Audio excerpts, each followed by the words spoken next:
Aero engines are, of course, only one of many engineering products which Britain sells to America. Motor cars are another, and here too, Britain is running into trouble.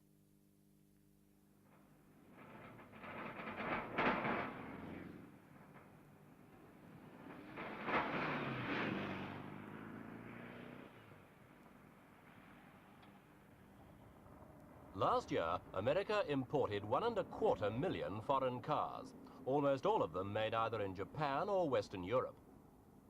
For most of the foreign manufacturers, it was a boom year in the States. The West Germans increased their sales by 21% and the Swedes by nearly twice as much. The biggest increases of all were made by the Japanese, up 49%, and the French, up 55%. Only one nation, Britain, failed to show any increase. In fact, British sales to America actually dropped by just over 25%.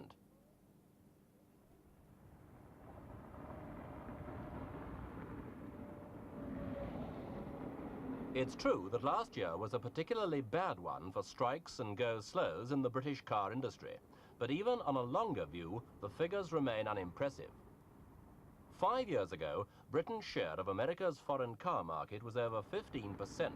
It's now less than 6%, and preliminary figures for the first 2 months of this year show a further decline. Falling sales have meant smaller earnings, which at £43 million a year are less than 1/10 of the West German total.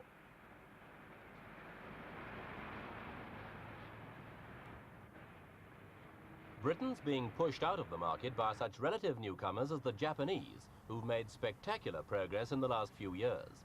Automobiles now make up 7% of Japan's total exports.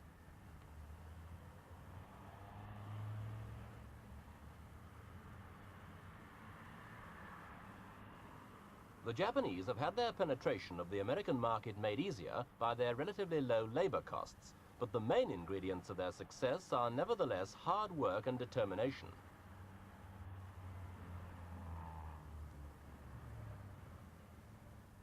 Six years ago, this big Los Angeles dealer sold nothing but British cars. Today he sells none, and the only remaining link with Britain is the name of his company.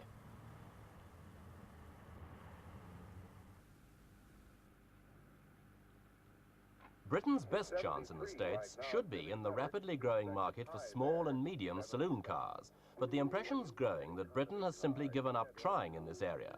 Nowhere is that impression more marked than in California, the biggest single market for cars in the world. Every hour, the airwaves of Los Angeles, both radio and television, resound with advertisements for the latest foreign imports. Glove box light, courtesy lights, trunk light, and portable service light. Light you don't expect to find in an economy car. It's a little thing. But if Toyota gives that much attention to the little things, imagine how much attention they give to the big things.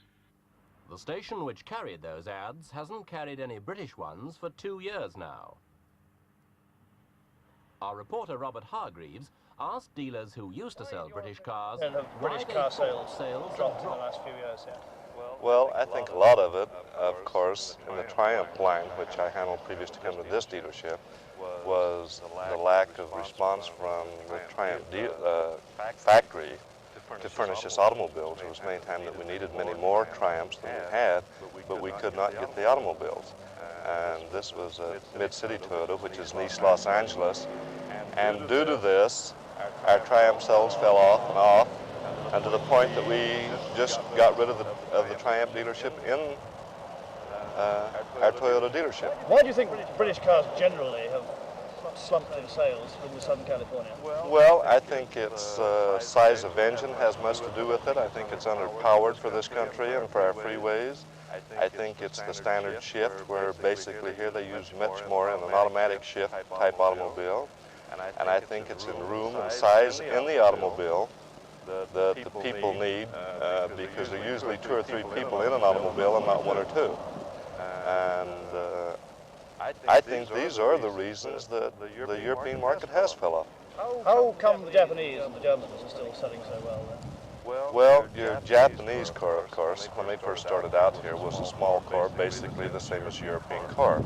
They studied the American market, and I believe they probably hired American engineering into their firms over there. And they wanted to get into this market, and they built a car as comparable as they could to General Motors. I think they copied General Motors in many ways, and the car steers like an American car. It does not steer like a European car. It has all of the American functions on it, such as automatic transmission, things of this nature. What advice would you give to British manufacturers who want to get back into this market? Well, I'd tell them that they better study the American market and the American people, and I think that they better study what we actually need here in an automobile. Most of the people in this country drive 20 to 30 miles one way to work, which means they're probably going 20 to 60 miles a day, round trip to work and back, and many of them carry an extra passenger or two with them on account of the distance. So they need a car that is economical, automatic, basically transmission, that will hold up in the traffic and the freeways, and they have enough room that they can control the automobile with. Is there any British car that you can think of that meets these requirements? No. Mr. Whittlesey, why don't you sell as many British cars nowadays as you used to? Well, Bob, we have just two lines now, the Toyota and the Jaguar. We did handle the BMC, Roadster, and the Austin Healey. But we had to make a decision as to the number of cars we sold, and decided that the Toyota was the car that would do the best job for us. Why did you decide to drop the British cars from your line? We felt that the Toyota was more the type of car that was needed by the American public. In other words, Toyota designed a product specifically for this market. Well built, well designed, good performing automobile, and has been well received by the public. Well, what in your opinion have British car manufacturers and salesmen been doing that's wrong? Well, I don't know that the dealerships have necessarily been doing anything wrong. I think they've been trying to market the product, but I don't think that the product, with certain exceptions as far as the sports cars go, meets the needs here in this country. What's wrong with the products? Well, it was our experience. Engineering-wise, I think the British do a great job on their car. But I think, without any question, that labor has had a definite bad effect, not only on production, but in the quality of the product that gets into the dealer's hands. Is maintenance a problem in this market? Yes, it is. Parts, warranty, all of the other things that go along with keeping the owner of the car happy and on the road. Why do you think the Japanese, the Germans, the Swedes have done so well and Britain's done so badly in this field? Well, that's a pretty broad question and difficult to answer. I've been to Japan. I've been through their companies over there, Toyota particularly. I've seen the product they turn out, and having been through the plant, I know why it's a good product. All of those employees are extremely interested in doing a good job, and it's easy to see when you go down through the assembly line that there's a great enthusiasm there for the product. Can I push? According to American carmen, last year's figures were falsified by the 10-week strike against General Motors. This year, they say, all foreign manufacturers will have to work even harder for their sales.